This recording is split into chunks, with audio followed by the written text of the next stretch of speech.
இந்த நல்ல நாளிலும் கூட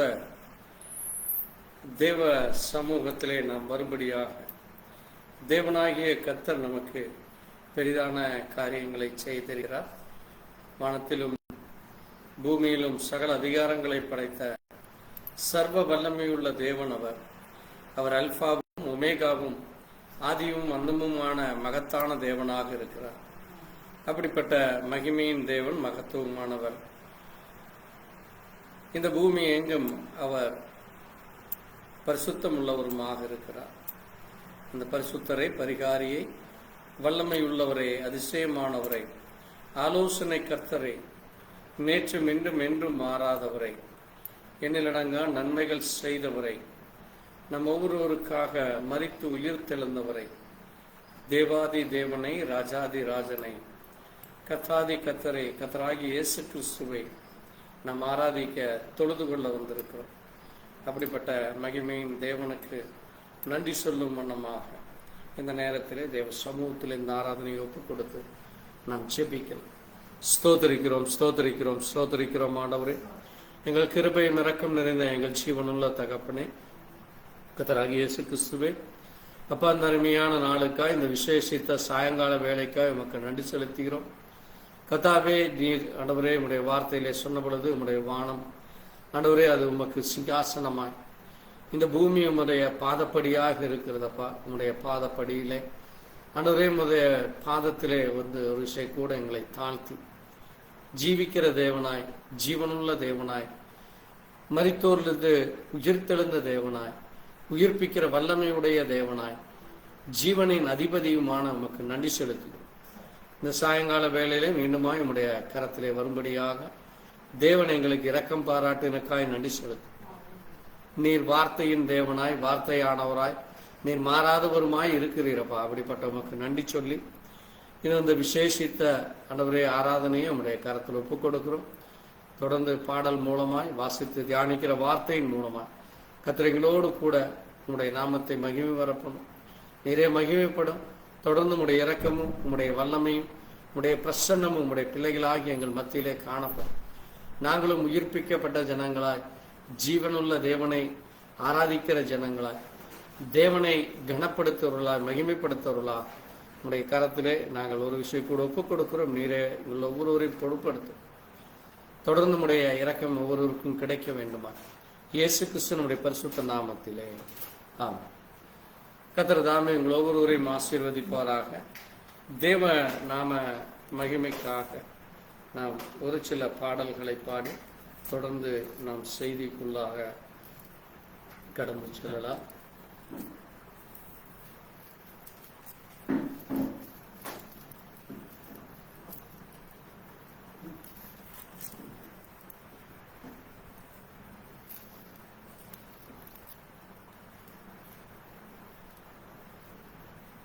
மான்கள் நீரோடை வாஞ்சித்து கதறுவது போல் தேவனே என் ஆத்துமா உண்மையே வாஞ்சித்து கதறுகிறது என்கிற ஒரு பாடல்.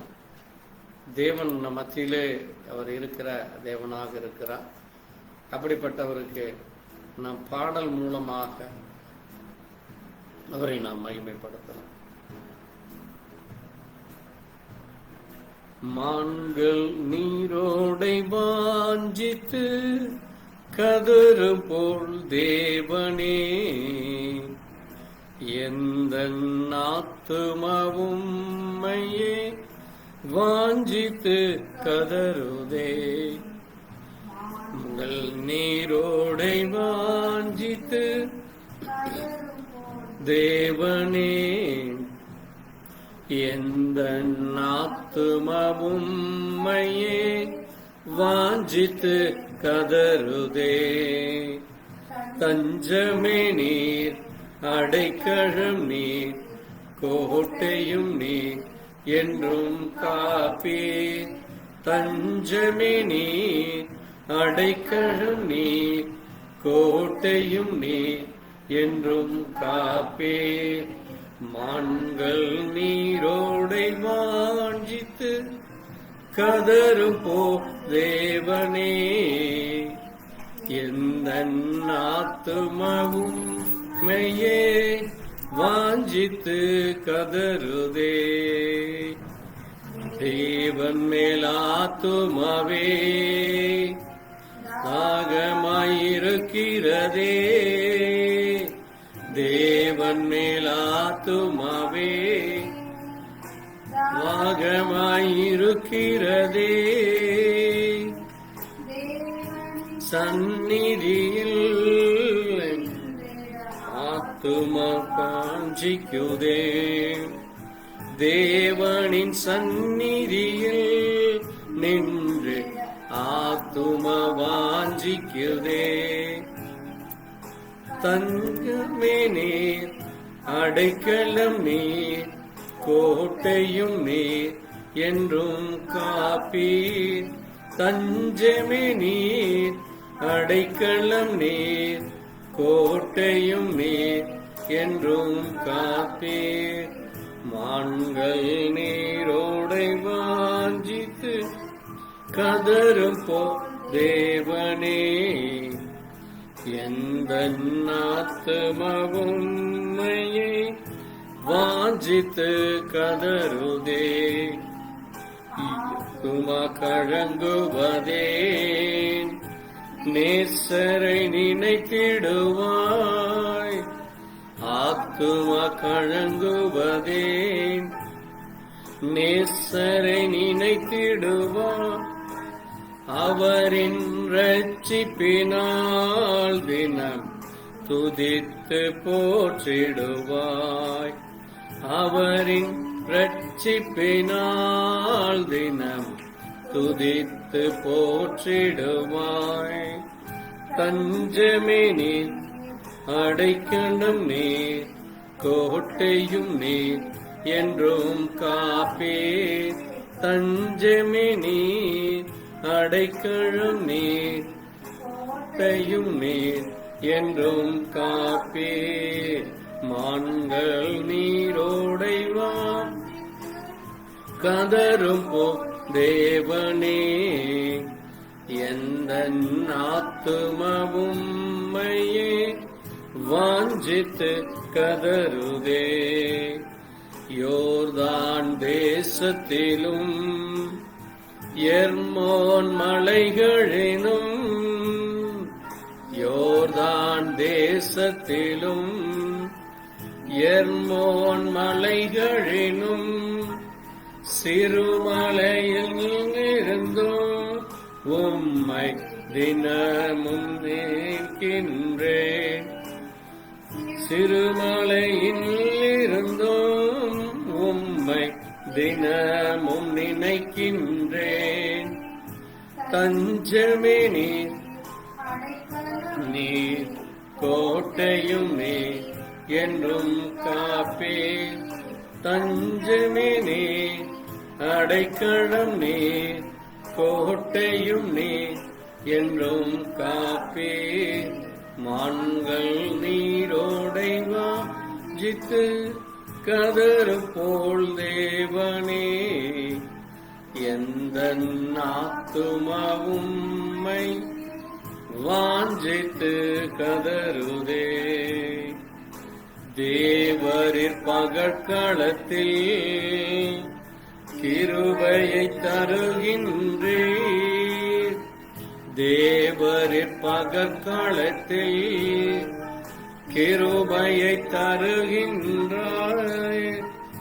இரவினில் பாடும் பாட்டு எந்த நாவினில் இருக்கின்றது. இரவினில் பாடும் பாட்டு எந்த நாவினில் இருக்கின்றது. தஞ்சமே நீர், அடைக்கலம் நீர், கோட்டையும் நீர் என்றும் காப்பீர். தஞ்சமே நீர், அடைக்கலம் நீர், கோட்டையும் நீர் என்றும் காப்பீர். மான்கள் நீரோடை கதரும் போல் தேவனே. எந்த ஆத்துமாவும் உம்மையே வாஞ்சித்து கதறுதே. கண்மலையாம் தேவன் நீர் என்னை ஏன் மறந்தீ? கண்மலையாம் தேவன் நீர் என்னை ஏன் மறந்தீ? எதிரிகளால் ஒடுங்கி அடியே துக்கத்தால் திரிவதனோ? எதிரிகளால் அடியேன் துக்கத்தால் திரிவதேனோ? மான்கள் நீரோடைவா கதரும் போ தேவனே, எந்த ஆத்துமாவும் உம்மையே வாஞ்சித்து கதறுதே. தஞ்சமே நீ, அடைக்கலம் நீ, கோட்டையும் நீ, என்றும் காப்பி. தஞ்சமே நீ, அடைக்கலம் நீ, கோட்டையும் நீ, என்றும் காப்பி. மான்கள் நீரோடைவா கதரும் போல் தேவனே, இந்த ஆத்துமாவும் உம்மையே ஜித்து மருமே. அல்லேலூயா, ஆமென். நாம் எழுந்து நின்று இந்த நேரத்திலே வேதத்திலிருந்து சில வார்த்தைகளை வாசித்து நம்முடைய செய்திக்குள்ளாய் கடந்து செல்லலாம். யோவான் எழுதின சுவிசேஷம், அப்போஸ்தலனாகிய யோவான் எழுதின சுவிசேஷக புத்தகம்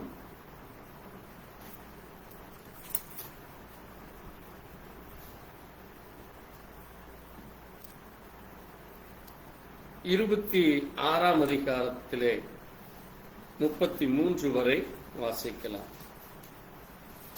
27 முதல் 33 வரை. 6ஆம் அதிகாரம் 27ஆம் வசனம் முதல் 33 வரை.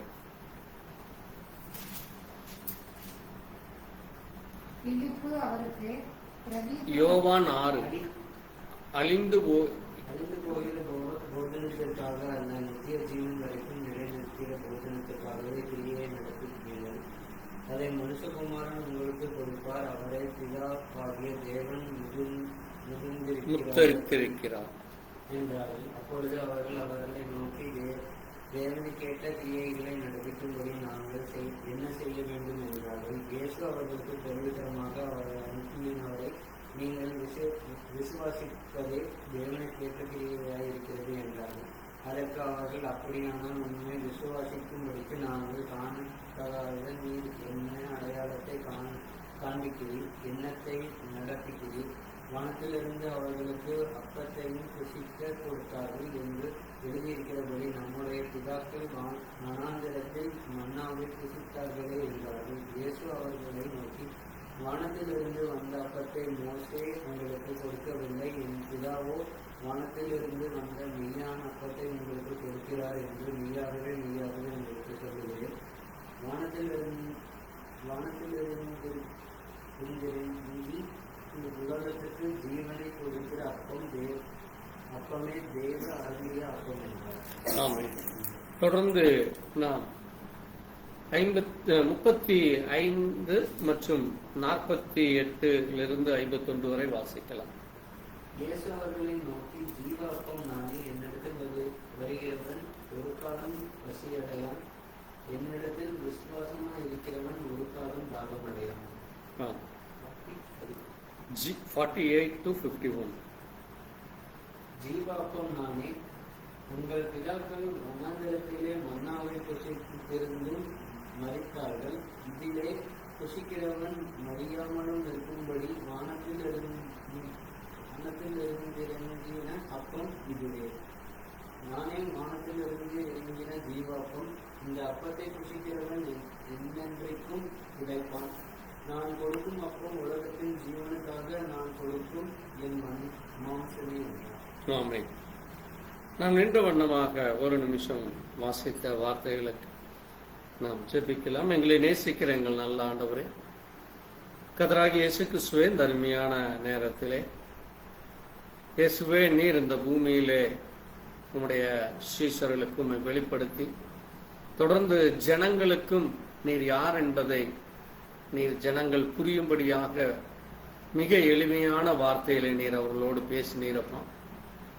அப்படி பேசிய வார்த்தைகளிலே இந்த நேரத்திலே நாங்கள் வாசித்த இந்த வார்த்தையிலே நீ சொன்ன காரியங்களை நாங்கள் வாசித்து இருக்கிறோம், அதை குறித்து தியானித்து இருக்கிறோம். ஆனாலும் இன்றைக்கு தேவன் இந்த வார்த்தையின் மூலமாய் இன்னும் அதிகமான வெளிப்பாடுகளை, அதனுடைய மகத்துவங்களை, மகிமையான காரியங்களை அறிந்து கொள்ள, புரிந்து கொள்ள தேவ இரக்கமும் தேவ கிருபையும் தேவனை உம்மை விசுவாசிக்கும்படியா, அந்த விசுவாசமானது அது கிரியையுள்ள விசுவாசமாய், அது மட்டுமல்ல அந்த ஜீவ அப்பத்தை அங்கே யார் புசிக்க வேண்டும், அது யார் புசிப்பார்கள், அந்த அப்பம் என்ன சொன்னது என்னும், அது மட்டுமல்ல அது புசிக்கிறவனுக்கு எப்படிப்பட்டதான காரியம் இருக்கும் என்று நீர் சொன்ன வார்த்தைகள் மூலமாய் இந்த நேரத்திலே தேவன் எங்கள் ஒவ்வொருடைய இருதயத்திலும் பேசி எங்கள் ஜீவியத்திலே அதை நாங்கள் எடுத்துக்கொள்கிறோமா என்று அறிந்து கொள்ள, அப்படி நாங்கள் ஜீவிக்கிறோமா என்று அதை ஒப்பிட்டு பார்க்க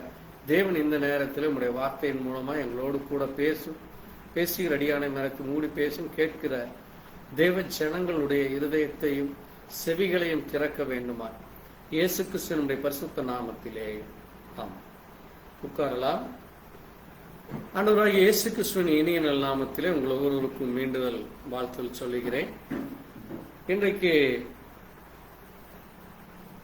நாம் இந்த ராபோஜன பந்தியிலே கலந்து கொள்ள வந்திருக்கிறோம். அதற்கு அடையாளமாக ஆண்டவராகிய இயேசு கிறிஸ்து அங்கே சில காரியங்களை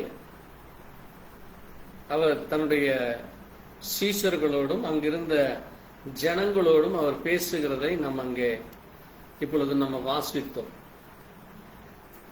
இங்கே நம்ம பார்க்கிற பொழுது பார்த்தீர்களானால் அந்த இடம் திபேரியேலே என்கிற ஒரு ஸ்தலம். அங்கிருந்து அவர்கள் கப்பர்நபூமுக்கு வருகிறார்கள்.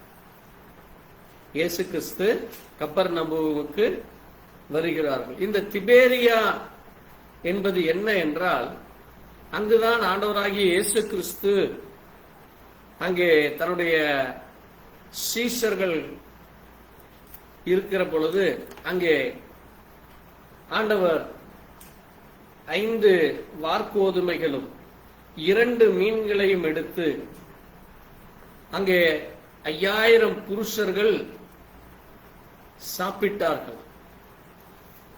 அது மட்டுமல்ல, அவர்கள் மீதியானதிலே அங்கே 12 கூடைகளை நிரப்பி எடுத்து வருகிறார்கள் என்று இதே அதிகாரத்திலே அங்கே 9ஆம் வசனம் முதல் நாம் அங்கே தொடர்ந்து அந்த காரியத்தை பார்க்கிறோம். அதுபோல அந்த மீன்களும் அப்பத்தையும் அவர் பெருக பண்ணுகிறார்.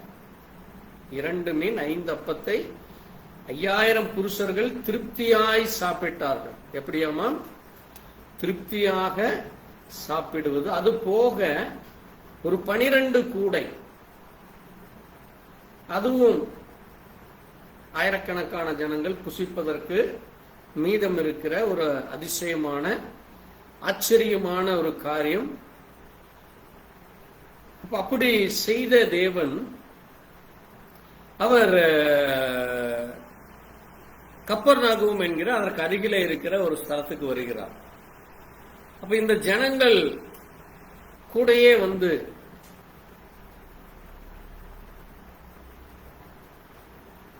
இயேசுவை தேடிக்கொண்டு வருகிறார்கள். அப்போ ஆண்டவர் சொல்றாரு 26ஆம் வசனத்துல, நீங்கள் அற்புதங்களை கண்டதினால் அல்ல, அற்புதங்களும் அதிசயங்களையும் கண்டதினால் அல்ல, நீங்கள் அப்பம் புசித்து திருப்தியானதினாலே, நீங்கள் அப்பம் புசித்து நல்ல வயிறார நீங்க சாப்பிட்டீங்க. சோ இவரு கூட போனா நமக்கு நல்ல வயிறார சாப்பாடு கிடைக்கும் நல்ல திருப்தியா சாப்பிடலாம் என்று என் பின்னாலே நீங்க வர்றீங்க, அதுக்கு தான் என்னை தேடுகிறீர்கள் என்று மெய்யாகவே மெய்யாகவே சொல்லுகிறேன் என்று சொல்லி அங்கே ஒரு முக்கியமான ஒரு காரியத்தை சொல்லுகிறார். இந்த அழிந்து போகிற போஜனம் அல்லது அழிந்து போகிற மனுஷன் இந்த போஜனத்தினால் அல்ல, இந்த உலகத்திலே நீங்கள் எடுத்துக்கொள்கிற உணவோ அல்லது இப்படியும் கூட சொல்லலாம், நீங்கள் தங்கி இருக்கிற வீடோ அல்லது நீங்கள் செல்லுகிற வேலையோ, அது என்ன கிடையாது, நிரந்தரம் அல்ல. ஏனென்றால் அது நித்திய ஜீவன் வரைக்கும் நிலை நிற்பதில்லை. அப்போ நித்திய ஜீவன் நீங்கள் பெற்றுக்கொள்ள வேண்டுமானால் அந்த நித்திய ஜீவனுக்கேற்ற போஜனத்தை நீங்க பெறுவதற்கு, அந்த நித்திய ஜீவன் என்றால் என்ன, அந்த நித்திய ஜீவனை எப்படி பெறுவது, அதை நான் எப்படி அதை பெற்றுக்கொள்ள என்னுடைய வாழ்க்கையானது கிரியை செய்ய வேண்டும் என்று நீங்க முதலாவது அறிஞ்சு கொள்ளுங்க. ஏனால் மனுஷகுமாரன் தான் அதை உங்களுக்கு கொடுப்பார். அங்கே 27 அவர் சொல்லுகிறார், அதை மனுஷகுமாரன் தான் உங்களுக்கு கொடுப்பார். ஏனென்றால் நீங்க பிதா பிதா என்று சொல்லுகிறீர்களே, யெகோவா யெகோவா தேவன் என்று சொல்லுகிறீர்களே, அந்த தேவன் தான் என்னை அனுப்பி இருக்கிறார். என்னை அதற்கென்று முத்தரிக்கிறது என்றால் நியமிக்கிறது, அப்பாயிண்டிங். ஆகவே அப்படிப்பட்டதான கிரியைகளை நீங்க செய்யுங்கன்னு சொல்லி சொல்றாங்க. அப்போ அந்த ஜனங்கள் அவரிடத்துல திரும்ப கேட்கிறாங்க, அப்போ தேவனுக்கு ஏற்ற கிரியைகளை நாங்க நடப்பிக்கிறதுக்கு நாங்க என்ன செய்ய வேண்டும்? அங்கே திருப்பி அவர்களுக்கு கேட்கிற பொழுது ஆண்டவர் சொல்றாரு, நீங்க என்ன செய்ய வேண்டும்? நித்திய ஜீவனை பெற்றுக்கொள்ள வேண்டுமானால் அவர் அனுப்பின அந்த பிதா அனுப்பினவரை நீங்கள் என்ன செய்ய வேண்டும்? நீங்கள் என்ன செய்ய வேண்டுமாமா? பிதா அனுப்பினவரை வாசிங்க 29.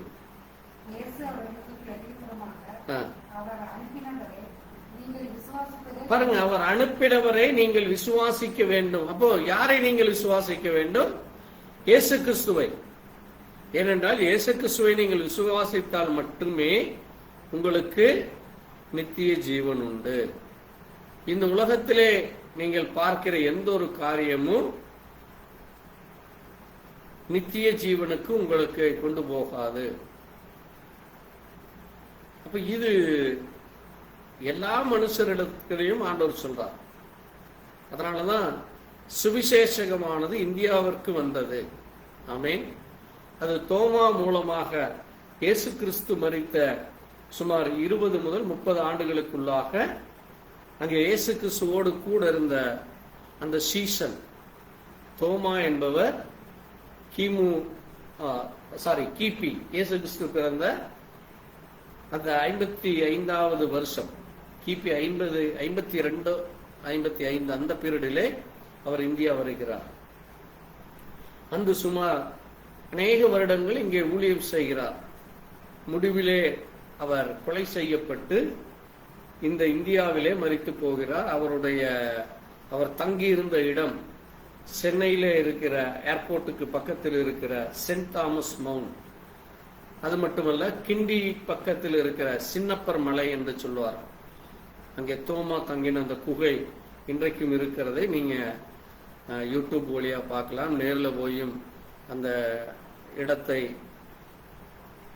பார்க்கலாம். அது மட்டுமல்ல, அவருடைய சரீரம் அடக்கம் பண்ணப்பட்ட இடம் அங்கே சென்னை மெரினாவில் இருக்கிற சாந்தோம் சர்ச், செயின்ட் தாமஸுடைய அங்க சரீரம் அந்த இடத்துல தான் அடக்கம் பண்ணப்பட்டிருக்கு. இப்படி ஹிஸ்டாரிக்கலா தேவன் என்ன செய்கிறார்? தன்னுடைய சீசர்கள் மூலமாக நம்முடைய இந்திய தேசத்திற்கும்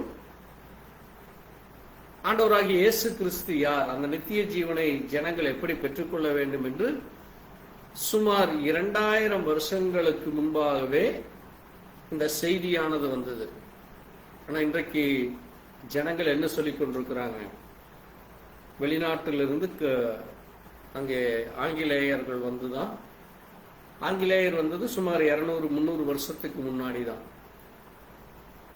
அவர்கள் பைபிளை கொடுக்கவும் பைபிளை பற்றி விரிவாக பேசவும் தான் அவர்கள் வந்தார்களே தவிர, இயேசு கிறிஸ்துவுடைய கூட இருந்த அந்த சீஷன் தான் இந்தியாவிற்கு 2000 வருஷங்களுக்கு முன்பாகவே இதை கொண்டு வந்தார். அப்ப ஏன் இன்னும் இந்தியாவில் மனம் திரும்புதலோ பெரிய அளவுக்கு தேசத்தை அசைக்கிற அளவுக்கு காரியம் நடைபெறவில்லை என்றால், வார்த்தைகள் அங்கங்கே தடைபட்டு ஒரு குறிப்பிட்ட பகுதியோடு அல்லது குறிப்பிட்ட இடத்தோடு அது சென்று விட்டது. அது மிக முக்கியமாக இந்தியாவிலே காணப்பட்ட மொழிகள், அநேக மொழிகள். அது மட்டுமல்ல, இன்றைக்கும் அங்கே இந்தியாவிலே காணப்படுகிற ஜாதி பிரச்சனை, மதம், இப்படி அநேக காரணங்களினால அது அங்கங்கே தடைபட்டு அப்படியே நின்று விடுகிறது. சரி, இப்போ அதற்கும் நமக்கு என்ன என்று நம்ம பார்க்கிற பொழுது, தேவன் யாரையெல்லாம் உலகத் தோற்றத்திற்கு முன்பாக முன்குறித்திருக்கிறார்களோ, ஆமென், தேவன் யாரையெல்லாம் உலகத் தோற்றத்திற்கு முன்குறிக்கப்பட்டிருக்கிறார், அவர்கள் நிச்சயமாக தேவனை ஏற்றுக்கொள்வார்கள். அதுதான் எனது தெரிந்து கொள்ளப்படலாம். அதுதான் எனது தேவன் யார் என்று அறிகிற அறிவு தேவ பிள்ளைகளுக்கு. தேவன் தன்னுடைய வார்த்தையை பேசுகிற பொழுது, நீங்க அங்கே கவனிச்சீர்களானால், அங்கே ஆண்டவர் பேசுகிறார்.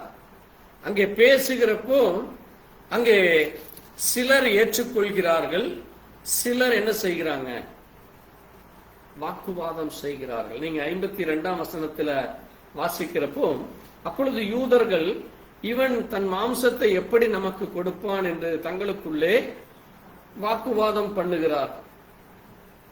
சிலர் என்ன சொல்றாங்க பாருங்க, 60ஆம் வசனத்துல, இது கடினமான உபதேசம், இதை யார் ஏற்றுக்கொள்வார்கள் என்று சொல்றாங்க. அங்க ஆண்டவர் சொல்றாரு, ஆவியோ உயிர்ப்பிக்கிறது, மாம்சமோ ஒன்றுக்கும் உதவாது, நான் உங்களுக்கு சொல்லுகிற வசனங்கள். அப்ப ஆண்டவர் இந்த வசனத்தை பேசுறார். அது எப்படிப்பட்டதா இருக்கிறதாமா, ஆவியாயும் ஜீவனாயும் இருக்கு. அது தேவனுடைய ஆவியாக இருக்கிறது. அதனால்தான் அந்த வார்த்தை ஆண்டவர் இயேசு கிறிஸ்து 2000 வருஷங்களுக்கு முன்பு இந்த பூமியிலே பேசின வார்த்தை இன்றைக்கும் அது ஜீவனாக இருக்கிறது. ஆமென். அது தேவனுடைய வார்த்தை. தேவன் எப்படி மரணம் இல்லாமல் இருக்கிறாரோ, தேவனுக்கு எப்படி அவர் இந்த பூமியில மனுஷனாய் மறுபடியும் உயிர் தெழுந்து தான் தேவன் என்பதை அவர் நிரூபித்தாரோ, அவர் இன்றைக்கும் ஜீவிக்கிறவராக இருக்கிறார். அவர் வார்த்தையாக இருக்கிறார், அவர் வசனமாக இருக்கிறார். அதனாலதான் அவர் சொல்றாரு பாருங்க 64ஆம் வசனத்துல, ஆகிலும் உங்களில் விசுவாசியாதவர்கள் சிலர் உண்டு. உங்களில் விசுவாசியாதவர்கள் சிலர் உண்டு. விசுவாசியாதவர்கள் இன்னார் என்றும், தம்மை காட்டிக் கொடுப்பவன் இன்னார் என்றும் ஆதி முதலாக இயேசு அறிந்திருக்கிறபடியா.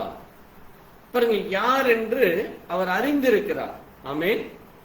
அவர் யார் என்று அவர் அறிந்திருக்கிறார். எந்த ஒரு மனுஷனும் இல்ல இவர் வருவார், அல்லது இவர் இப்படி வீணாய் போய் விடுவார், அல்லது இவர் நிலைச்சு நிற்பார், அல்லது இவர் அங்கே ஏற்றுக்கொள்ள மாட்டார்னு யாரும் நம்ம நியாயம் தீர்க்கவோ அல்லது நம்ம இப்படித்தான் ஆகும் என்று கணிக்கவோ முடியாது. ஏன்னா எல்லாமே தேவனுடைய கரத்தில் இருக்கிறது.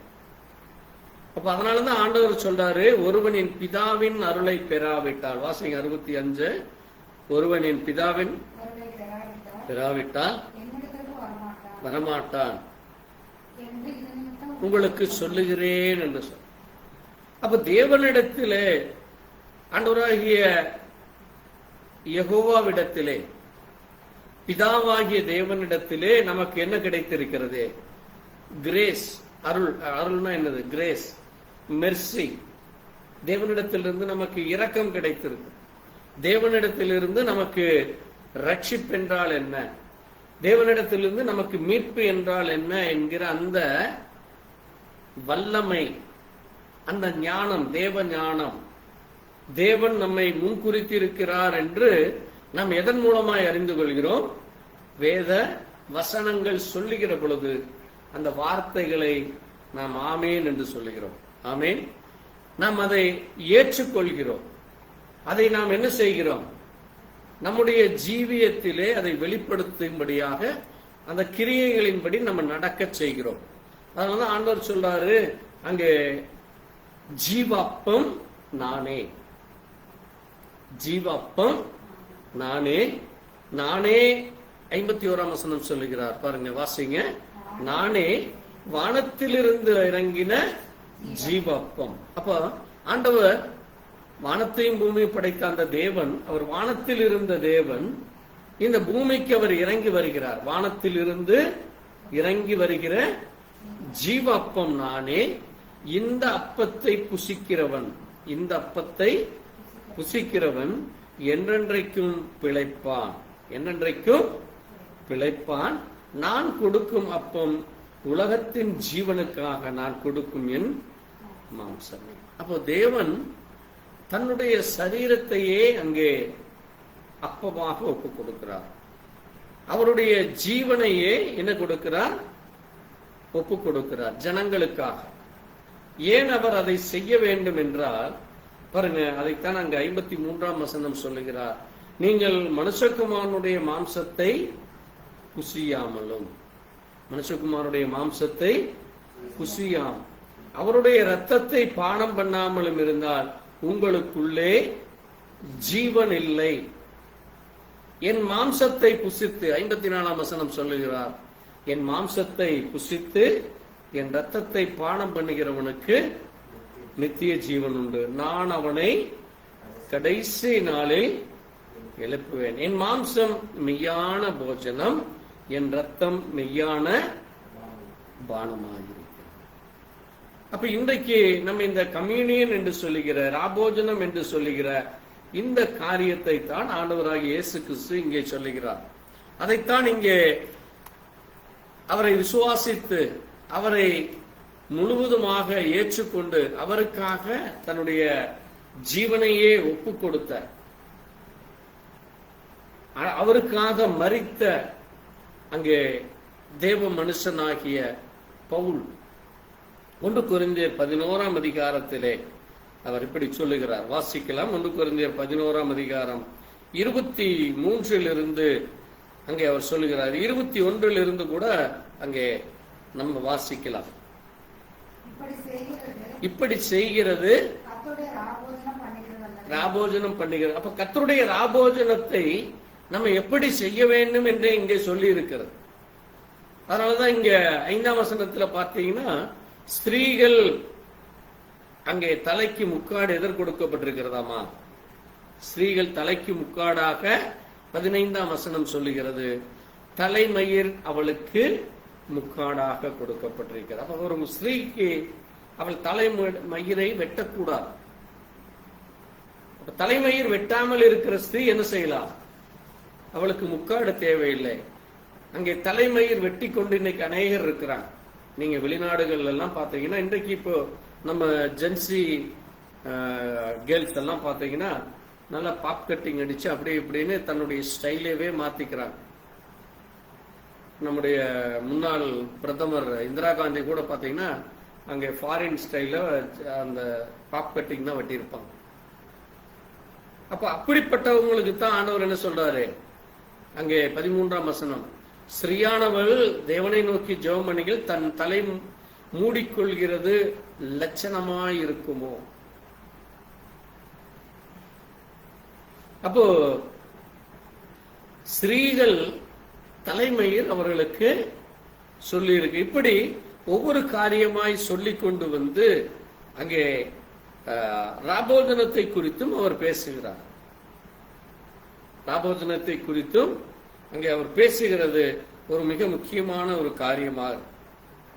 அங்கே அவர் சொல்லுகிற காரியம், நான் உங்களுக்கு 23ஆம் வசனத்தை சொல்லுகிறார், நான் உங்களுக்கு ஒப்புவித்ததை கர்த்தரிடத்தில் பெற்றுக்கொண்டேன், என்னவெனில் கர்த்தராகிய இயேசு தாம் காட்டிக் கொடுக்கப்பட்ட அந்த ராத்திரியிலே அப்பத்தை எடுத்து, அப்போ இயேசு கிறிஸ்து இன்றைக்கு நம்ம செய்கிறபடி அவரும் அங்கே அப்பத்தை எடுத்து அங்கே திராட்சை ரசத்தை எடுத்து தன்னுடைய சீஷர்களுக்கு அதை கொடுத்தார். அப்ப அதே முறைப்படிதான் நாமும் இன்றைக்கு என்ன செய்கிறோம்? அப்பத்தை எடுத்து திராட்சை ரசத்தையும் எடுத்து அதை ஆண்டவராகிய இயேசு கிறிஸ்து எனக்காய் மரித்தார் என்பதை நினைவு கூற, எனக்காக அவருடைய ரத்தம் சிந்தப்பட்டது, எனக்காக அவர் இந்த பூமியிலே வந்தார், எனக்காக அவர் என்ன செய்யப்பட்டார்? காயப்பட்டார், எனக்காக அவர் அவமானப்பட்டார், எனக்காக அவர் வேதனையை அனுபவித்தார் என்று சொல்லி நம்ம அதை அறிக்கையிடுகிறோம். அதுக்குத்தான் இங்கே சொல்றாரு, ஸ்தோத்திரம் பண்ணி அதை பிட்டு நீங்கள் வாங்கி புசியுங்கள், இது உங்களுக்காக பிற்கப்படுகிற என்னுடைய சரீரம். அப்ப அந்த சரீரம் அங்கே சிலுவையிலே அறைவதற்கு முன்பாக அங்கே சாட்டை அடிகளினாலும் அங்கே இயேசு கிறிஸ்து அங்கே தன்னுடைய சீஷர்களோடு கூட இருக்கிற பொழுது அவரை அநேகம் தரம் கல்லெறிந்து கொள்வதற்கும் மலையின் மேல் இருந்து கீழே தள்ளி கொலை செய்வதற்கும் பார்த்தார். ஆனால் அவருடைய மரணம் எப்படி இருக்க வேண்டும் என்று அவருக்கு தெரியும். அதனால்தான் சொன்னாரு, என்னை நீங்க கொண்டு போடுவீங்க, என்னுடைய சரீரம் 3 நாள் அடக்கம் பண்ணப்பட்டிருக்கும், பிறகு அது உயிரோடு எழுந்திருக்கும் என்று சொல்லி தன்னுடைய மரணத்தை குறித்தும், அந்த சரீரம் எத்தனை நாளைக்கு அங்கே அந்த கல்லறையில வைக்கப்படும், அது பிறகு அது எப்படி உயிர்த்தெழும் என்று சொல்லி அவர் அங்கே பேசுகிறதை நம்ம வாசிக்க முடிகிறது. அப்ப இங்க சொல்ற அடுத்ததாக 25வதாக போஜனம் பண்ணின பின்பு அவர் அந்தப்படியே பாத்திரத்தை எடுத்து, இந்த பாத்திரம் என் ரத்தத்தினால் ஆகிய புதிய உடன்படிக்கை. அப்ப தேவன் நம்மோடு கூட ஒரு புது உடன்படிக்கையை பண்ணுகிறார். அந்த உடன்படிக்கை என்னது? நீங்கள் இதை பானம் பண்ணும் போதெல்லாம் என்னை நினைவு கூறும்படி இதை செய்யுங்கள்.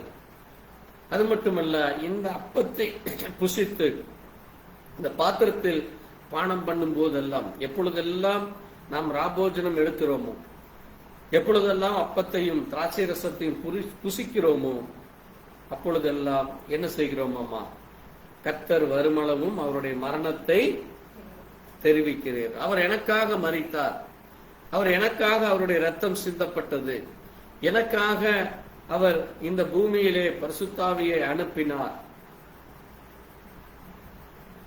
என்று சொல்லி நாம் அதை தெரிவிக்கிறோம். பாருங்க, அதனாலதான் அவர் சொல்றார், இப்படி இருக்க எவன் அபாத்திரமாய் கர்த்தருடைய அப்பத்தை புசித்து அவருடைய பாத்திரத்தில் பானம் பண்ணுகிறானோ அவன் கர்த்தருடைய சரீரத்தையும் ரத்தத்தையும் குறித்து குற்றமுள்ளவனாயிருப்பான்.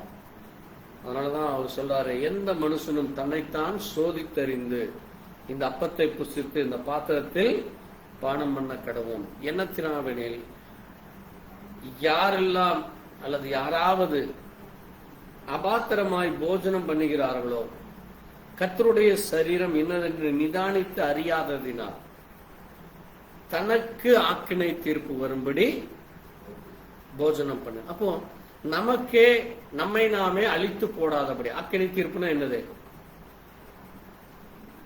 ஒரு நியாய தீர்ப்பு. என்ன நியாய தீர்ப்பு? நம்மை நாமே நான் தவறு செய்து விட்டேன் என்று போய் நியாயம் தீர்க்கப்படுது. அப்ப நம்மை நாமே நிதானிக்கிற பொழுது நாம் அந்த தவறுகளை செய்ய மாட்டோம், நாம் பொல்லாத வழிகளில் நடக்க மாட்டோம். தேவனுக்கு எது பிரியமில்லையோ, தேவன் எதை செய்யக்கூடாது, தேவனுக்கு விரோதமானது என்ன, தேவன் வெறுப்பது என்ன, தேவன் விட்டுவிடச் சொல்லுகிற காரியம் என்ன, தேவன் எதை செய்ய வேண்டும், இப்படி வேதத்திலே அநேக காரியங்கள் இருக்கு. அதை நாம் மீறி செய்கிற பொழுது, மீறுதல் அல்லது அக்கிரமம் அல்லது அருவருப்பு அல்லது அசுத்தம் அல்லது அது கீழ்ப்படியாமை, இப்படி வேதம் நமக்கு எச்சரிக்கிறது. அப்ப இப்படிப்பட்ட காரியத்தை நாம் செய்யாதபடி அது நம்மை எச்சரிக்கிறது. ஏனென்றால் அப்படி செய்கிற பொழுது அது அவனுக்கு முதலாவது ஆக்கினை தீர்ப்பும், அது மட்டுமல்ல அது பலவீனமும், சரீரத்திலே பலவீனமும், அது மட்டுமல்ல வியாதிகளும். என்னவாமா? வியாதிகளும். இன்னும் முக்கியமா சொல்றாரு, அநேகர் நித்திரையும் அடைந்திருக்கிறார்.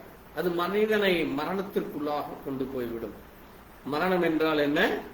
தேவனுக்கும் நமக்கும் இடையே பிரிவு வருகிறது. தேவ சமூகத்திலே செல்ல முடியாதபடி பிளவு. அதைத்தான் அங்கே லாசருவும் அந்த ஐஸ்வர்யானுடைய காரியத்திலே சொல்லுகிற பொழுது, அந்த ஐஸ்வர்யவான் நரகத்திலே தவித்து கொண்டு அழுகிறான். ஆனால் அந்த லாசரு என்கிற அந்த பிச்சைக்காரனோ ஆபிரகாமின் மடியிலே இருக்கிறான். அப்போ அந்த ஐஸ்வர்யவான் லாசரை பார்த்து சொல்றார், நான் நீ இருக்கிற இடத்துல வர வேண்டுமானால் நான் என்ன செய்ய வேண்டும், அல்லது என் சகோதரர்களுக்கு சொல்ல வேண்டுமானால் என்ன சொல்ல வேண்டும்ங்கிறப்ப லாசர் சொல்றாரு, உங்களுக்கும் எனக்கும் இடையே பிளவு இருக்கிறது. உங்களுக்கும் எங்களுக்கும் இடையே பிளவு அப்படின்னு என்னது, ரெண்டு பேருக்கும் போக முடியாதபடி ரெண்டு பேர்த்துக்கு இடையில ஒரு கேப் இருக்கு, ஒரு டிஸ்டன்ஸ் இருக்கு. நம்ம நினைக்கிற மாதிரி சின்ன கேப் இல்லை, லட்சக்கணக்கான கிலோமீட்டர். பாதாளம் என்பது பூமிக்கு அடியிலே இருக்கிற ஒரு கொடுமையான நரகம். அதான் என்னது, அதனாலதான் இந்த காலையில கூட சொன்ன எல் நினோ என்பது பூமிக்கு அடியிலே காணப்படுகிற மிகப்பெரிய கடல் கொந்தளிப்பும், கடலிலே ஏற்பட்டிருக்கிற அந்த புவியியல் மாற்றமும், ஹாட் டெம்பரேச்சர். எப்படி சூரியன் அருகே நம்ம சென்றால் நம்ம அதை கொன்று போடுமோ, அதை போல பூமிக்கடியிலே நரகம் என்பது நம்மை அக்கினி கடலாக இருக்கிறது என்று வேதம் நம்மை எச்சரிக்கும். அப்ப நம்ம அக்கினி கடலிலே அழிந்து போகாதபடி தேவன் என்ன செய்கிறார், நமக்கு தன்னுடைய வார்த்தைகளை கொடுத்து ஒவ்வொரு நாளும் வார்த்தையின் மூலமாக நம்மை எச்சரிக்கிறவராக இருக்கிறார். அப்ப பாருங்க, இது நிமித்தம் உங்களில் பலவீனரும் வியாதி உள்ளவருமாய் நித்திரையும் அடையாதபடி நாம் என்ன செய்ய வேண்டுமாமா. 31ஆம் வசனம் சொல்லுது, நம்மை நாமே நிதானித்தறிந்தால் நாம் நியாயம் தீர்க்கப்படும். அப்ப தேவ பிள்ளைகள் இந்த ராபோஜன பந்தி என்பதை எடுக்கிற பொழுது மிகவும் ஜாக்கிரதையுடனே, மிகவும் எச்சரிக்கையுடனே, மிகவும் கவனத்துடனே நாம் எடுக்க வேண்டியவர்களாக இருக்கிறோம். அப்படி நாம் செய்யாவிட்டால் அது நம்மை தேவ சமூகத்திலே விட்டு அது நம்மை பிரித்து போடுகிற ஒரு சாத்தானின் ஒரு தந்திரமாக இருக்கிறது. ஏனென்றால் அவன் எப்பொழுதுமே தேவ பிள்ளைகள் தேவ சமூகத்திலே செல்லாதபடி அவன் நம்மை மதிமயக்கிறவனாக அல்லது நம்மை தேவனுடைய செட்டையின் நிலையிலிருந்து அவன் நம்மை பிடுங்கி போடுகிறவனாக அவன் இருக்கிறான். அதனால நம்ம மிகவும் எச்சரிக்கையோடு நம்ம இருக்க வேண்டியதா. அதனாலதான் பாருங்க, அங்கே ஆண்டவர் சொல்லுகிற அந்த காரியமானது மாம்சமானது ஒன்றுக்கும் உதவாது. இந்த மாம்சம் ஒன்றுக்கும் உதவாது. இந்த மாம்சம் ஒரு கால் ஆண்டவருடைய வருகை அங்கே இன்னும் சில நாட்கள் ஆகுமானால், ஒரு கால் நம்ம மரித்து விட்டால் ஒரு வருடம் கூட இல்லை. கவனமா கேளுங்க, ஒரு மாம்சமானது ஒரு மனிதன் மரித்து விட்டால் அந்த சரீரம் ஒரு வருடத்திற்குள்ளாக மண்ணிலே புழு கூட இருக்காது. எலும்புகள் எல்லாமே என்னாகிவிடும், ஒன்றுமில்லாமல் போய்விடும். அப்ப அவ்வளவு சீக்கிரம் அது அழித்து போடுகிறது ஒரு மனுஷனை. ஆனால் நம்முடைய ஆத்துமாவும் நம்முடைய ஆவியும் அது தேவனிடத்திலே செல்ல வேண்டும். அது தேவனிடத்திலே செல்வதற்குத்தான் ஆண்டவர் சொன்னாரு, ஆவியோ உயிர்ப்பிக்கிறது, மாம்சமோ ஒன்றுக்கும் உதவாது. நான் சொன்ன வார்த்தைகள் அது எப்படி இருக்கிறது, ஆமாம், ஆவியாயும் ஜீவனாயும் இருக்கிறது. அதனாலதான் பாருங்க, தேவனை கேற்ற கிரியைகளை நாம் செய்ய வேண்டும். அப்ப நித்திய ஜீவன் கேற்ற கிரியை என்றால் என்னது? ஆண்டவராகிய இயேசு கிறிஸ்துவை நம்ம விசுவாசிப்பது. இயேசு கிறிஸ்துவை நாம் விசுவாசிக்கிற பொழுது நமக்கு நித்திய ஜீவன் கிடைக்கிறது. இயேசு கிறிஸ்து சொன்னபடி நாம் அவருடைய அந்த உடன்படிக்கையின் கீழாக, அந்த புதிய உடன்படிக்கையின் கீழாக இந்த ராபோஜனம் எப்பெல்லாம் எடுக்க வருகிறோமோ அதை நம்மை நாமே நிதானித்து, ஆண்டவரே நீர் சொன்னபடி நான் நடக்கிறேன், உமக்கு பிரியமானதை நான் செய்கிறேன், நான் உண்மையாய் இருக்கிறேன். அதனாலதான் அங்க நீங்க வாசிக்கிற பொழுது புசிப்பும் குடிப்பும் தேவனுடைய ராஜ்யம் அல்ல என்று அங்கே ஆண்டவர் சொல்றார். புசிப்பும் குடிப்பும் தேவனுடைய ராஜ்யம் அல்ல, அது உலகத்தான் செய்கிறது. அப்ப தேவ பிள்ளைகள் தேவனிடத்தில் வருகிற பொழுது அங்கே அந்த ஜனங்களை பார்க்கிறப்ப அவங்க சாப்பிட்றதுக்கு மட்டும் வர்றாங்க, உலக ஆசீர்வாதங்களுக்காக மட்டும் வர்றாங்க. அப்போ ஆண்டவர் சொல்றாரு, நீங்க அதுக்குத்தான் வந்திருக்கிறீங்க, ஆனா தேவன் யார் என்றும் நான் என்ன உங்களுக்கு சொல்லுகிறேன் என்று நீங்க என்ன செய்ய வேண்டும், கேட்க வேண்டும். அதனாலதான் மத்தேயு 4:4 ஆண்டவர் சொல்றாரு, மனுஷன் அப்பத்தினால் மாத்திரமல்ல தேவனுடைய வாயிலிருந்து புறப்படுகிற ஒவ்வொரு வார்த்தையிலும் பிழைப்பான். அது மட்டுமல்ல, எரேமியா 15:16 சொல்லப்பட்டிருக்கிறது, ஆண்டவருடைய வார்த்தைகள் கிடைத்த பொழுது அதை நான் உட்கொண்டேன், அது எனக்கு மதுரமாய் இருந்தது, அது எனக்கு ஜீவனாய் இருந்தது என்று சொல்லப்பட்டது. அதனால ஆண்டவர் இந்த பூமியிலே தன்னுடைய ஜீவனையே நமக்கு கொடுத்தார். அது மட்டுமல்ல, அங்கே அந்த திராட்சை ரசம் என்பது அது இயேசு கிறிஸ்து நமக்காக சிந்தப்பட்ட இரத்தத்திற்கு அடையாளமா இருக்கு. அதனாலதான் அங்கே இந்த பாத்திரம் என் இரத்தத்தினால் ஆகிய உடன்படிக்கை. அதைத்தான் எபிரேயர் 9:22 சொல்லப்பட்டிருக்கிறது, ரத்தம் சிந்துதல் இல்லாமல் பாவ மன்னிப்பில்லை. அது மட்டுமல்ல, எபேசியர் 1:7 சொல்லப்பட்டிருக்கிறது, அவருடைய இரத்தத்தினாலே, ஆண்டவராகிய இயேசு கிறிஸ்துவின் இரத்தத்தினாலே பாவ மன்னிப்பாகிய மீட்பு நமக்கு கிடைக்கிறது. அப்ப இயேசு கிறிஸ்துவனுடைய ரத்தத்துல மட்டும்தான் என்ன கிடைக்குது நமக்கு, பாவத்திற்கு மன்னிப்பு. நீங்க எந்த உலக பிரகாரமாக உலக மனுஷன் செய்கிறபடி பரிகாரமோ அல்லது ஒரு ஜோஷியரோ அல்லது ஒரு குறி சொல்லுகிறவனோ அல்லது ஏதோ ஒரு பக்கம் போய் விழுந்து எந்திரிக்கிறதோ அல்லது ஏதோ ஒரு கடல்லையோ ஆற்றிலேயோ போய் முழுகி எந்திரிப்பதன் மூலமாய் பாவ மன்னிப்பு கிடையாது. இயேசு கிறிஸ்துவினுடைய ரத்தத்தை அவர் எனக்காய் மரித்தார், அவர் எனக்காய் உயிர்த்தெழுந்தார் என்று யார் விசுவாசிக்கிறார்களோ அந்த விசுவாசம் தான், அதுதான் என்னது, விசுவாசம் தான் கிரியை செய்யும். அதுதான் என்ன செய்கிறது, உங்களுக்கு பாவ மன்னிப்பை கொடுத்து நம்மை மீட்கப்படுகிறது. எதிலிருந்து மீட்பு? பாவத்திலிருந்து, மரணத்திலிருந்து. உலகத்திலே அழிந்து போகிற ஜனங்களோடு நாம் அழிந்து போகாதபடி தேவன் நம்மை அந்த அழிவிலிருந்து மீட்டுக் கொள்கிறார். அதுதான் தேவனுடைய பிள்ளைகளுக்கு அடையாளம். அது மட்டுமல்ல, 1 யோவான் 1:7 சொல்லப்பட்டிருக்கிறது, இயேசு கிறிஸ்துவினுடைய ரத்தம் தான் சகல பாவங்களையும் நீக்கி நம்மை சுத்திகரிக்கும். இன்னைக்கு அநேகர் சொல்லுவாங்க, இல்ல அந்த குடும்பத்துல ஜென்ம பாவம் இருக்கு, கர்ம பாவம் இருக்கு, அங்கே முன்னோர்கள் செய்த பாவம் இருக்கு, அல்லது அந்த வீடு கட்டினது தவறான நேரத்துல கட்டிட்டாங்க, அல்லது அங்க இவர்களுக்கு விரோதமாய் அதை செய்தார்கள், அவர்களுக்கு விரோதமாய் அவங்க தாத்தா செஞ்சாங்க, பாட்டி செஞ்சாங்க, அல்லது அந்த குடும்பத்தார் அப்படி அந்த குடும்பத்துக்கு விரோதமா செஞ்சாங்க, அதனாலதான் அவங்களுக்கு என்ன வருது, அந்த அக்கிரமம் அந்த குடும்பத்துல மரணம் வருது, அந்த குடும்பத்துல வியாதிகள் வருது, போராட்டம் இருக்கு. ஆனா தேவ பிள்ளைகள் தேவ சமூகத்திலே வந்து யாரெல்லாம் இயேசு கிறிஸ்து எனக்காய் மரித்தார், அவருடைய ரத்தம் தான் என்னை சுத்திகரிக்கும் என்று சொல்லி அறிக்கையிட்டு அவரை ஏற்றுக்கொள்கிறார்களோ, அதற்கு பிறகு அப்படிப்பட்ட பாவத்தை அப்படிப்பட்ட செய்கைகளை செய்யாமல் இருக்கிறார்களோ அவர்களுக்கு பாவ மன்னிப்பும் மீட்பும் உண்டு. ஆமேன். அது மட்டுமல்ல, நம்ம என்ன செய்கிறோம், அழிந்து போகிற உணவுக்கல்ல நித்திய ஜீவனுக்கேற்ற காரியத்தை நம்ம செய்கிறோம். அதனாலதான் நம்ம என்ன செய்கிறோம், இயேசு கிறிஸ்துவை, அவருடைய போதனைகளை, அவருடைய உபதேசங்களை, அவருடைய வார்த்தைகளை நாம் முழுமையாக ஏற்றுக்கொண்டு அதன்படி ஜீவிக்கிறோம்.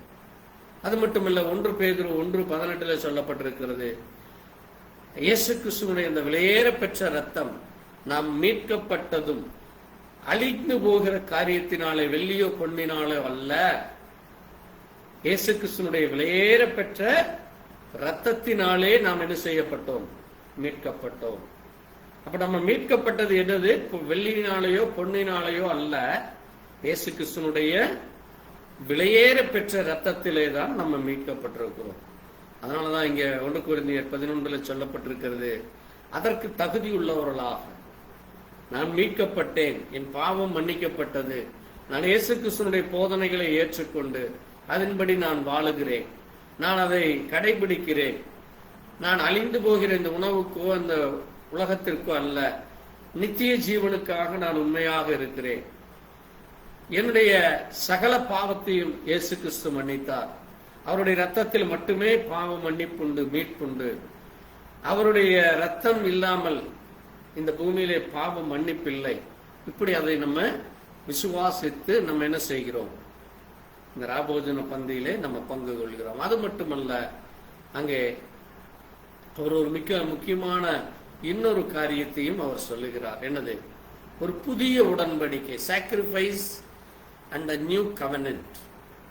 புதிய உடன்படிக்கை என்பது என்னவென்றால், அது இயேசு கிறிஸ்துவோடு கூட நம்ம என்ன ஆகிறோம்? ரீகன்சிலேஷன், ஒப்புரவாகுதல். இயேசுவோடு ஒப்புரவாகுதல், அவரோடு கூட அமர்ந்து, அவரோடு கூட இருந்து, அவருக்கு பயபக்தியாக நடந்து, அவர் எனக்காக செய்த அந்த உன்னதமான தியாகத்தை, இயேசு கிறிஸ்து ஒரு மிகப்பெரிய தியாகத்தை செய்தார். எந்த ஒரு மனுஷனும் அதை செய்ய முடியாது. இன்னொன்று, ஒரு தகப்பன் தன்னுடைய மகனுக்காக எதை வேணாலும் விட்டு கொடுக்கலாம், அல்லது ஒரு தாய் தன்னுடைய மகனுக்காக எதை வேணாலும் விட்டு கொடுக்கலாம். அது அந்த குடும்பத்தோட உறவோட முடிஞ்சது. ஆனால் ஆண்டவராகிய இயேசு கிறிஸ்துவோ இந்த முழு உலகத்திற்காக, இந்த பூமியிலே பிறக்கிற எல்லா மனிதர்களுக்காக, சர்வலோகத்தின் ஜீவாதிபதி அவர், சர்வலோகத்தின் பாவத்தை மன்னிக்கிற கிருபாதார பலி அவர் ஒருவரே. இந்த பூமியிலே பிறக்கிற எல்லா மனுஷர்களும் மன்னிப்பிறக்கு அவரிடத்துல மட்டும்தான் அந்த அதிகாரம் இருக்கு. வேற யாரிடத்திலையும் கிடையாது. எந்த ஒரு மனிதனிடத்திலேயோ அல்லது எந்த ஒரு அமைப்பு கிட்டையோ அல்லது இந்த ஜாதி அந்த மதம் அல்லது அது இது என்று யாரிடத்திலையும் இல்லை.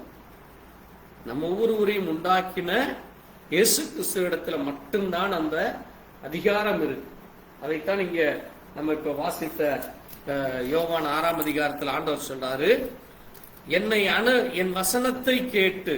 வாசிங்க, யோவான் 5:24 சொல்றாரு பாருங்க, வாசிங்க.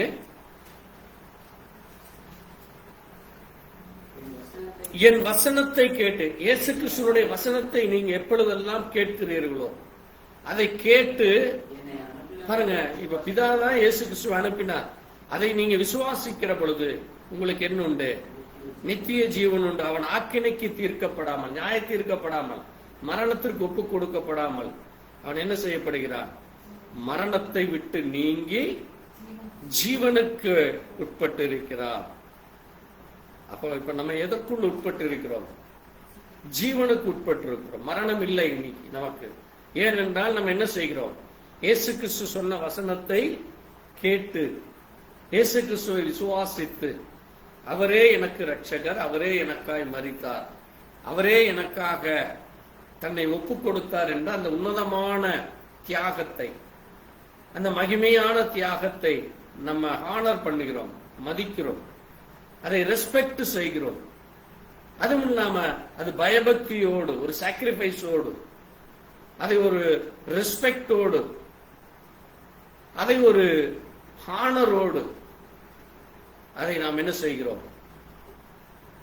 கனப்படுத்துறக்கும் மகிமைப்படுத்துறக்கும் அதை நாம் நினைவு கூறுவதற்கும் இந்த ராபோஜனம் என்கிற இந்த பந்திக்கு வருகிறோம். இது அவ்வளவு பெரிதான ஒரு மகிமையான ஒரு ஸ்தலம். அது மட்டுமல்ல, அங்கே விசுவாசிகள் ஒன்று கூடும்படியாக இட்ஸ் யூனிட்டி, இட்ஸ் யூனியன்.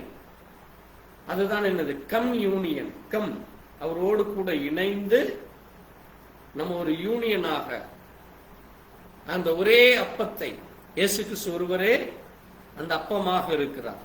அந்த ஒரே அப்பத்தை நாம் எல்லோரும் சேர்ந்து எடுக்கிறோம். இந்த உலகத்தில் இருக்கிற எல்லா மனுஷர்களும் அதை விசுவாசித்து எடுக்கிற அந்த ஒரே அப்பம். அதனால சொல்றாரு, நானே வானத்திலிருந்து இறங்கின ஜீவாப்பம். அது மட்டுமல்ல, நானே ஜீவப்பங்கிறார். அப்ப நான் ஒருத்தர் தான் ஜீவப்பம். இது அநேக தேவர்கள், 3 தேவனோ அங்கே, அல்லது வேறொரு தேவனோ அல்லது வேறொரு மனுஷனோ அல்லது வேறொரு காரியமோ அல்ல. இயேசு கிறிஸ்து ஒருவரே ஜீவப்பமாக இருக்கிறார். நானே ஜீவ அப்பம். இந்த அப்பத்தை புசிக்கிறவன் என்னென்றைக்கும் பிழைப்பான். அப்ப அந்த ஒரே சரீரமாகிய இயேசு கிறிஸ்து என்கிற அந்த ஒரே சரீரம் ஒரே தரம் பலியாக்கப்பட்டது. அது ஒரே ஒரு சரீரம் தான். அந்த ஒரு சரீரம் என்ன செய்யப்பட்டது? நமக்காக பலியிடப்பட்டது. அதைத்தான் நீங்க வாசிக்கிறப்போ ரோமர் 5ஆம் அதிகாரத்துல 12ஆம் வசனம் சொல்லுது, ஒரே மனுஷனாலே பாவமும் பாவத்தினாலே மரணமும் உலகத்திலே பிரவேசித்தது. ஒரே மனுஷன் தான் யாரு? ஆதாம். ஆதாம் காலத்துலதான் பாவம் உலகத்திலே பிரவேசித்தது. ஆதாம் என்ன செய்யல? தன் மனைவிய திருப்திப்படுத்த ஏவாள் சொன்னதின்படி அவன் கீழ்ப்படிந்து செய்தான். ஏவாளை பிரியப்படுத்த அவன் செய்ததுனால இந்த பூமியில என்ன வந்தது? மரணம் வந்தது.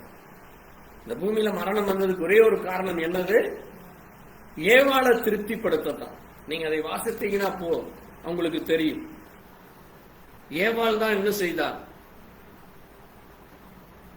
ஆதாமை அப்படி தவறான வழியில நடத்தி கொண்டு போனோம்.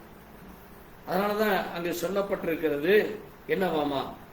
ஒரே மீறுதலினாலே 18ஆம் வசனம் சொல்லுது பாருங்க, ஒரே மீறுதலினாலே எல்லா மனுஷருக்கும் ஆக்கினை தீர்ப்பு உண்டானதுனாலே, ஒரே நீதியினாலே. என்னது? இயேசு கிறிஸ்து என்கிற அந்த ஒரு நீதிபரர் அந்த எல்லா மனுஷருக்கும், எப்படி எல்லா மனுஷருக்கும் மரணம் வந்ததோ அதை போல இயேசு கிறிஸ்து என்கிற அந்த ஒரே நீதிபரரினாலே எல்லா மனுஷருக்கும் ஜீவனை அளிக்கும் நீதிக்கு ஏதுவான தீர்ப்பு உண்டானது. அதனாலதான் அங்க 6ஆம் அதிகாரம் 10ஆம் வசனத்துல சொல்லுது, அங்க 8ஆம் வசனத்திலிருந்து வாசிக்கிறப்ப, கிறிஸ்துவோடு கூட நாம் மரித்தோமானால், கிறிஸ்துவோடு கூட நாம் மரித்தோமானால் அவரோடு கூட பிழைத்தும் இருப்போம் என்று நம்புகிறோம். மரித்தோரிலிருந்து எழுந்த கிறிஸ்து இனி மரிப்பதில்லை, மரணம் இனி அவரை ஆண்டு கொள்வதில்லை. அவர் மரித்து பாவத்திற்கென்று ஒரு தரம் மரித்தார். யாருடைய பாவத்திற்கு? நம்முடைய பாவத்திற்கு. அவர் பாவம் செய்யல, அதனாலதான் அவரிடத்திலே பாவம் காணப்படவில்லைன்னு வேதம் சொல்லுது. அவரிடத்துல ஒரு அநியாயமும் இல்லை, அவரிடத்துல ஒரு அக்கிரமமும் இல்லை, அவரிடத்துல ஒரு மீறுதலும் இல்லை. அப்ப அந்த பாவம் செய்தது, அக்கிரமம் செய்தது, மீறுதல் செய்தது எல்லாம் நம்ம தான். அப்ப நம்முடைய பாவத்திற்காக அவர் நமக்காக மரித்தார். அடுத்து அவர் பிழைத்திருக்கிறது தேவனுக்கென்று பிழைத்திருக்கு. அப்போ அவர் இன்னைக்கு தேவன் என்பதை நிரூபிக்கத்தான் அவர் என்ன இருக்கிறார்? அவர் பிழைச்சிருக்கிறார். ஏனென்றால் அவர் வானத்திலிருந்து இறங்கி வந்தார். இப்ப மறுபடியும் எங்க போயிட்டாரு? வானத்திற்கு போயாச்சு. அவர் தேவன் என்றை நிரூபிச்சுட்டு அவர் போயிட்டார். அதனாலதான் நம்ம இப்ப என்னவா இருக்கிறோம்? நம்ம கிறிஸ்து இயேசு உட்பட்டவர்களாக, 8ஆம் அதிகாரம் சொல்லுது, கிறிஸ்து இயேசுக்கு உட்பட்டவர்களாக மாம்சத்தின்படி நடவாமல், நம்ம எப்படி மாம்சத்தின்படி நடவாமல் ஆவியின்படி நடக்கிறவர்களுக்கு ஆக்கினை தீர்ப்பில்லை. அப்ப ஆவிக்குரிய பிரகாரமாய் நம்ம இப்ப ஜீவிக்கிறோம். பரிசுத்த ஆவி நமக்குள்ள இருக்கிறது. ஏனென்றால் யாரெல்லாம் இயேசு கிறிஸ்து நாமத்துல ஞானஸ்நானம் எடுத்தீர்களோ தேவன் நமக்கு வாக்குத்தத்தம் செய்திருக்கிறார். அவரை விசுவாசிக்கிறப்ப நான் பரிசுத்த ஆவியை அனுப்புவேன். அப்ப பரிசுத்த ஆவி இப்ப நமக்குள்ள இருக்கிறது. அப்ப அப்படி அந்த பரிசுத்த ஆவி நமக்குள்ள இருக்கிறப்ப நமக்கு என்ன கிடையாது? ஆக்கினை தீர்ப்பு இல்லை. அப்ப அதனாலதான் அங்கே 9ஆம் வசனம் சொல்லுது, தேவனுடைய ஆவி உங்களுக்குள் வாசமாய் இருப்பதால் நீங்கள் மாம்சத்துக்கு உட்பட்டவர்கள் அல்ல. நீங்கள் யாரு? மாம்சத்துக்கு உட்பட்டவர்கள் அல்ல, ஆவிக்குட்பட்டவர்களாய் இருப்பீர்கள். கிறிஸ்துவின் ஆவி இல்லாதவன் அவருடையவன் அல்ல. அப்ப இப்ப நம்ம கிறிஸ்துவனுடைய ஆவியை உடையவர்களாய் இருக்கிறோம், தேவனுடைய ஆவியை உடையவர்களாக இருக்கிறோம், கர்த்தருடைய ஆவியை உடையவர்களாக இருக்கிறோம், பரிசுத்த ஆவியை உடையவர்களாக இருக்கிறோம். அப்ப இப்ப நம்ம யார் கிடையாது? உலக மனுஷன் அல்ல. அதுதான் தேவனோடு கூட ஐக்கியப்படுது. தேவன் நம்மோடு கூட ஐக்கியப்படுகிறது. அது நம்மை தேவனோடு கூட இணைக்கிறதாக இருக்கிறது. அதுதான் யூனியன், அதான் ஒரு கெட் டுகெதர். அதான் தேவனுக்கும் நமக்கும் இருக்கிற அந்த. இயேசு என்ன சொன்னார் தன்னுடைய சீசர்களை பார்த்து?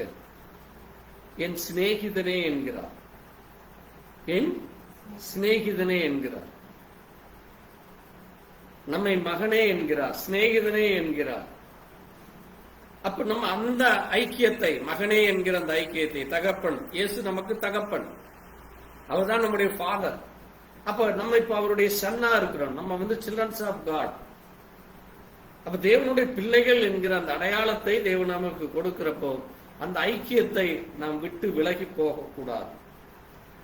அது உலக மனுஷன் அதை கருத்து அறியாமல் இருக்கிறான். தேவனுக்கும் நமக்கும் இருக்கிற உறவை உலக மனுஷன் அறிவதே இல்லை. அப்ப யார் அதை ஏற்றுக்கொண்டு, ஆமாம் என்னுடைய தேவன் இயேசு கிறிஸ்து தான், அவர் எனக்காக இந்த பூமியில மனுஷனாய் வந்தார், 2000 ஆண்டுகளுக்கு எனக்காக அவர் மரித்தார், என்னுடைய தாய் தகப்பன் என்னுடைய முன்னோர்கள் என்னுடைய பிள்ளைகள் இப்படி எல்லாருடைய பாவத்தை அக்கிரமத்தை அவர் ஏற்றுக்கொண்டார், எனக்காய் மரித்தார் என்று யார் அறிக்கை செய்கிறார்களோ அவர்கள் தேவனுடைய பிள்ளைகள். அதான் தேவனுடைய பிள்ளைகளுக்கும் மற்றவர்களுக்கும் உள்ள வித்தியாசம். அப்ப அதனாலதான் நம்ம யார் என்று சொல்கிறோம்? நம்மை கிறிஸ்தவர்கள், கிறிஸ்துவை உடையவர்கள். அதான் that is the real Christianity. அப்ப தேவன் நமக்கும் தேவனுக்கும் இருக்கிற அந்த உறவு, தேவனுக்கும் நமக்கும் இருக்கிற அந்த அழைப்பு, அந்த காலிங், அது எப்படிப்பட்ட காலிங் அம்மா? ஹை காலிங் என்று வேதம் சொல்லுகிறது. உன்னத அழைப்பாம். அது எப்படிப்பட்ட அழைப்பு? அது ஒரு உன்னத அழைப்பு, அது ஒரு மகிமையான அழைப்பு. It's a glorified calling. அது ஒரு தேவனுக்கும் தேவனுடைய பிள்ளைகளுக்கும் இருக்கிற ஒரு அடையாளமாக இருக்கிறது, சிக்னிபிகேஷனாக இருக்கிறது. அதைத்தான் இங்கே ரோமர் 9ஆம் அதிகாரத்துல அங்கே இஸ்ரவேலர்களுக்கு என்ன இருந்ததாமா? வாசிங்க 9ஆம் அதிகாரம் 4ஆம் வசனத்துல பாருங்க. அவர்கள் இஸ்ரவேலரே, பாருங்க அவர்களுக்கு இஸ்ரவேலர்களுக்கு என்னென்ன இருக்கு பாருங்க. புத்திர சுவிகாரம் அப்படின்னு என்னது? Birth rights. இஸ்ரவேலர்களுக்கு என்ன இருந்தது? தேவனுக்கும் அவர்களுக்கும் இடையே இருக்கிற அந்த புத்திர சுவிகாரம், பர்த் ரைட்ஸ் இருக்குது. அடுத்தது என்னது? மகிமை. அவர்கள் தான் தேவனை மகிமைப்படுத்த முடியும், அவர்கள் தான் தேவனை கனப்படுத்த முடியும். அந்த மகிமையான ஊழியம் அவர்களுக்கு இருந்தது. அடுத்தது என்னது? தேவன் அவர்களோடு கூட உடன்படிக்கை செய்து கொண்டார். ஆமென். அதைத்தான் நம்மோடு கூட இன்றைக்கும் அவர் என்ன செய்திருக்கிறார்? ஒரு புதிய உடன்படிக்கை செய்திருக்கிறார். அது மட்டுமல்ல, அடுத்தது என்னது? நியாயப்பிரமாணம், லா. நீங்க அதை ஆங்கிலத்தில் வாசித்தீங்கன்னா தெரியும். இட்ஸ் தி கிவன் லா. இன்றைக்கு நமக்கும் தேவன் ஒரு சட்டத்தை கொடுத்திருக்கிறார். ஒரு கிறிஸ்டியானிட்டி எப்படி நடக்க வேண்டும் என்று தேவன் நமக்கு லா கொடுத்திருக்கிறார், சட்டத்தை கொடுத்திருக்கிறார். அது மட்டுமல்ல, தேவனை ஆராதனை, தேவ ஆராதனை, worship and singing and glorifying and praising, இது எல்லாம் யாருக்கு கொடுக்கப்பட்டது? இஸ்ரவேலருக்கு. அப்ப இன்னைக்கு நம்ம யாராக இருக்கிறோம்? நம்ம ஆவிக்குரிய இஸ்ரவேலர்கள். அப்ப அவர்களுக்கு என்ன கொடுக்கப்பட்டதோ அது நமக்கும் கொடுக்கப்பட்டது. அடுத்தது என்னது? அடுத்தது என்னது? வாக்குத்தத்தம், பிராமிஸ். அதுதான் சொன்ன பைபிள்ல more than 600 ப்ராமிஸ் இருக்கு. அது மட்டுமல்ல, ஒரு நியர்பை 3000 வேர்ட்ஸ் இருக்கு, இம்பார்ட்டன்ட் வேர்ட்ஸ். தேவன் தன்னுடைய பிள்ளைகளுக்கு இதையெல்லாம் நான் செய்வேன், இதையெல்லாம் நான் நடப்பிப்பேன் என்று சொல்லி பிராமிஸ் வேற, அவர் கொடுத்த அந்த கேரண்டியான வேர்ட்ஸ் வேற. அப்ப இது எல்லாம் யாருக்கு கொடுக்கப்பட்டது? இஸ்ரவேலர்களுக்கு. அதனாலதான் இங்க சொல்றாரு, கிறிஸ்துவும் அவர்களில் பிறந்தாரு, இவர் என்னவாமா? ஸ்தோத்தரிக்கப்பட்ட சர்வத்திற்கும் மேலான தேவன். இவர் யார்? இவரு சர்வத்திற்கும் மேலானதான இஸ் a supreme God. இந்த உலகத்துல சுப்ரீம் காட் யாருன்னு அநேகருக்கு தெரியல. But Jesus Christ is the supreme God. Jesus Christ is the royal priest. Jesus Christ is the true God. அவரே மெய்யான தேவனாக இருக்கிறார். அதைத்தான் அங்கே 1 யோவான் 5ஆம் அதிகாரத்துல அவர் யார் என்று சொல்லப்பட்டிருக்கிறது? இவரே மெய்யான தேவன். இயேசு கிறிஸ்து யாராமா? வாசிங்க 1 யோவான் 5:20. நன்றி. சத்தியம் உள்ளவரை அறிந்து கொள்வதற்கு பாருங்க, தேவன் நமக்கு புத்தியை கொடுத்திருக்கிறார். அவர் நமக்கு சென்ஸ கொடுத்திருக்கிறார், நமக்கு நாலேஜ கொடுத்திருக்கிறார். என்னவாமா, என்ன நாலேஜ் கொடுத்திருக்காரு, என்ன புத்தியை கொடுத்திருக்காராமா? இயேசு கிறிஸ்து எண்ணப்பட்ட சத்தியம் உள்ளவர். அப்ப இயேசு கிறிஸ்து ஒருவர் தான் இந்த பூமியிலே சத்தியம் உள்ளவர். இவரே மெய்யான தேவனும் நித்திய. அப்போ Jesus Christ is the true God, is the living God. அது மட்டுமல்ல, அவர் தான் யாரு? எட்டர்னிட்டி, எட்டர்னல் லைஃப், நித்திய ஜீவன், எவர்லாஸ்டிங் லைஃப். அப்ப அவர் தான் நமக்கு எதை கொடுக்கிறார்?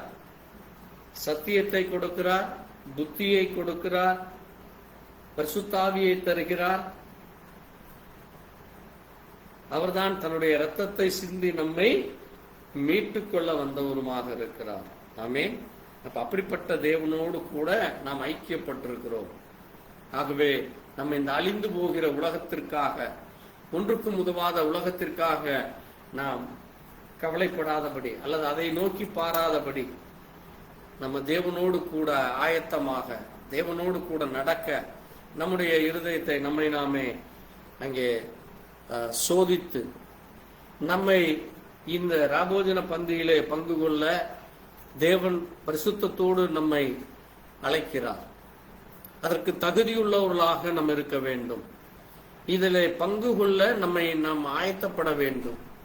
ஏனென்றால் இயேசு கிறிஸ்துவை பின்பற்றி நம்ம அந்த அர்ப்பணிப்பை, அந்த டெடிகேஷனோடு அதை நம்ம செய்ய வேண்டும்.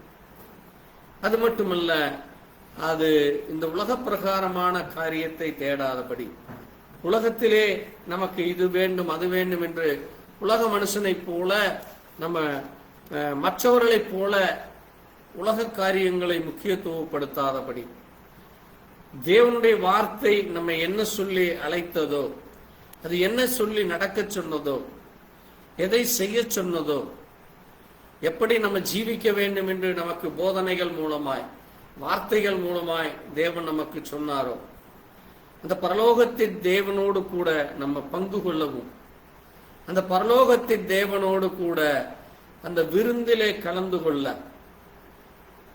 நம்ம ஆயத்தமாக இருக்க வேண்டும். அது நமக்கு இப்பொழுது நம்ம எடுக்கிற இந்த ராபோஜனமானது அதற்கு ஒரு அடையாளமாக இருக்கிறது. அது மட்டுமல்ல, தேவனுடைய பிள்ளைகள் என்கிற அந்த நம்பிக்கையை நமக்கு அது உறுதிப்படுத்துகிறது. இயேசு கிறிஸ்துவினுடைய மரணத்தை நாம் இந்த காரியத்தின் மூலம் பிரசித்திப்படுத்துகிறோம். இதை செய்வதன் மூலமாக தேவனுக்கும் நமக்கும் இருக்கிற அந்த உறவை நம்ம உறுதிப்படுத்திக்கிறோம், அதை காங்கிரிகேட் செய்கிறோம், அதை நம்ம எஸ்டாப்ளிஷ் செய்கிறோம், அதை நம்ம ஹானர் செய்கிறோம். நம்ம கனத்தோடு மரியாதையோடு தேவ சமூகத்தில் நம்ம காத்திருக்கிறோம். அந்த ஒரே சரீரத்தை, அந்த ஒரே அப்பத்தை நம்ம தேவனோடு கூட புசிக்கிறதுக்கு நம்மை தேவக்கரத்தில் நம்ம ஒப்பு கொடுக்கிறோம். அதனால்தான் தன்னைத்தான் சோதித்தறிந்து இந்த அப்பத்தை புசித்து இந்த பாத்திரத்தில் பானம் பண்ண கடவன் என்று அப்போஸ்தலனாகிய பவுல் சொல்லுகிறார். ஆகவே விசுவாசிகளாகிய நாம் இன்னொரு முக்கியமான காரியம், இந்த திருவிருந்தானது, இந்த ராபோஜனமானது, அது இயேசு கிறிஸ்துவை விசுவாசிக்கிற உண்மையான விசுவாசிகளுக்கு மட்டும்தான். இது தேவ பிள்ளைகளுக்கு மட்டுமே உரியது. இது உலக மனுஷனுக்கோ அல்லது தேவனை பற்றி அறியாதவர்களுக்கோ அல்லது தேவனை ஏற்றுக்கொள்ளாதவர்களுக்கோ, இயேசு கிறிஸ்துவை தெய்வமாக ஏற்றுக்கொள்ளாதவர்களுக்கோ இது அல்ல. அது அவர்கள் மீறி செய்வதா அல்லது அது அறியாமையிலே செய்வதா, அந்த பரிசுத்தத்தை அவர்கள் தீட்டுப்படுத்துவதாக இருக்கும். எப்படி அன்றைக்கு அந்த உடன்படிக்கை பெட்டி அது அங்கே காலை மேல் வைத்துத்தான் அது கொண்டு செல்லப்பட வேண்டும், அல்லது அது எப்படி கொண்டு போகப்பட வேண்டுமாமா? ஆசாரியர்கள் தான் அதை சுமக்க வேண்டும், ஆசாரியர்கள் தான் அதை தொட வேண்டும். ஆனால் உசியாவின் பிள்ளைகள் அதை போய் தொட்ட உடனே அவர்களுக்கு மரணம் வந்தது. அந்த ஸ்பாட்லேயே அவர்கள் மரித்து போனார். ஏனென்றால் அவர்கள் தொடக்கூடாது. அதனால்தான் அந்த பயத்தில் அதே இடத்துல அதை வைத்துவிட்டு அங்கே என்ன செய்வது என்று அறியாமல் அங்கே கடந்தது 3 வருஷம். இன்னொரு தேவ மனுஷனுடைய வீட்டில் இருந்தது. அது அவ்வளவு பரிசுத்தப்படுது. ஏன்னா அன்றைக்கு அந்த அந்த உடன்படிக்கை பெட்டிக்குள்ள இந்த நம்ம இன்னைக்கு வாசிக்கிற அந்த கவனன்ட் இருந்தது, உடன்படிக்கை இருந்தது. அங்கே மன்னா இருந்தது, அங்கே ஆரோனுடைய துளிர்கோல் இருந்தது. அதை நம்ம எபிரேயர் புஸ்தகத்தில் வாசிக்கிறோம். ஆனால் அது உலக பிரகாரமான ஒரு காரியமா இருக்கு. ஆனால் இன்றைக்கு ஜீவனுள்ள தேவனுடைய இரத்தத்தை நினைவு கூர்ந்து, அந்த மாம்சத்தை நம்ம நினைவு கூர்ந்து நம்ம இதை எடுக்கிற இது ஒரு பரிசுத்தமான பந்தி. ஆகவே நம்ம எவ்வளவு பரிசுத்தத்தோடு வர வேண்டும். அந்த பாவ மன்னிப்பு அவரிடத்திலே மட்டும் உண்டு.